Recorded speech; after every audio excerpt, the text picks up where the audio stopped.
Hey y'all, Elsie here with Level Coffee, and today we're talking about Atelier Ryza for the Nintendo Switch. So grab your favorite cup of coffee and let's check it out.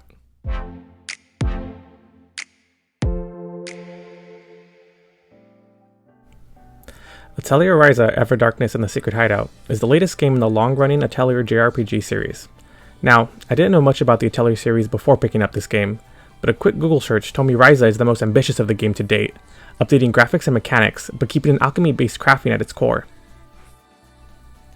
Atelier Ryza follows the spunky, go-getting Ryza, who's tired of her boring life and seeks adventure, and her two friends, the Nuver's Bookworm Towel and the strong fighter Lent.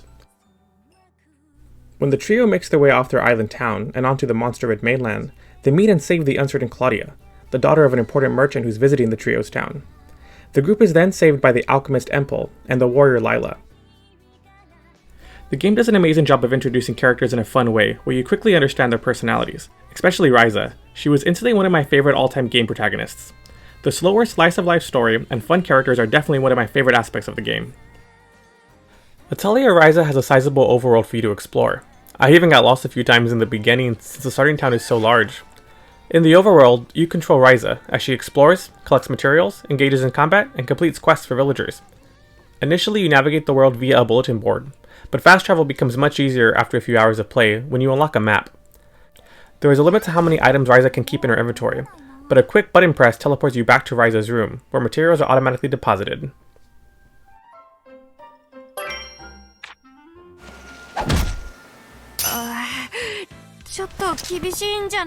Combat runs on a real-time turn-based system. The order of attacks is seen on the left of the screen, and you can control any of your party members at any time. When it's your selected member's turn to attack, you have the choice to perform either basic attacks, use items and skills, move your position around your enemies, or run away from combat. Basic attacks, performed by you and your teammates, accrue AP points that can be used for attack skills, or, when you max out your AP point pool, used to level up your tactical level. You'll want to upgrade your tactical level ASAP during each of your battles to increase your damage output and to raise your max AP pool. Every so often, your teammates will request you to perform a specific type of move, and when you do, they will combine with your attacks, increasing your damage output and give you extra AP points. Although it took me a while to get a grasp of the combat system, I found it very engaging, and it grew more complex as the game went on. Now, after exploring and collecting materials, Ryza can use them to craft new items using alchemy. Alchemy is the crafting system in the game, and it's the trademark of the Atelier series. It's the means to craft weapons, gear, armor, and healing items.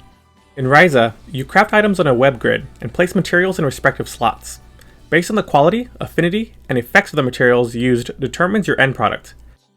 Higher quality materials yield higher quality crafted items, as well as, if you complete a slot's affinity request, you'll receive an extra bonus, like a higher quality rating.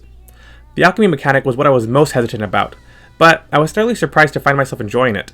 I liked the challenge of crafting the highest quality items possible and unlocking new items to craft from the grid. All these game mechanics created a loop of exploring, fighting, and crafting that I really enjoyed.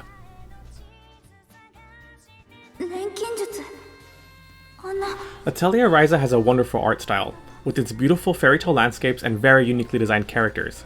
The character design is done to replicate anime style that I was a fan of, although, along with that, some characters designed are borderline fan service, including our protagonist. Although the main characters each vary in design, poor Ryza's father was not important enough to receive such treatment, and is easily mistaken for a regular old NPC. Music was quite nice when exploring the game, and was never repetitive, and one of my favorite sound effects was the cicadas you can hear midday. Visually, Atelier Ryza is one of the best looking games I've seen on the Nintendo Switch to date. So, if you can't tell already, I'm a huge fan of Atelier Ryza. The great cast and easygoing story made it the perfect game to pick up and play for a few minutes at a time. Now, would I recommend it to everyone? Probably not. The game is very much a JRPG, and gameplay is a bit slower. Although I love that aspect of the game, if your types of game tend to focus more on action, you may get easily bored of this. I've enjoyed my time with Ryza, and I can't wait to check out the Atelier Ryza sequel later this year.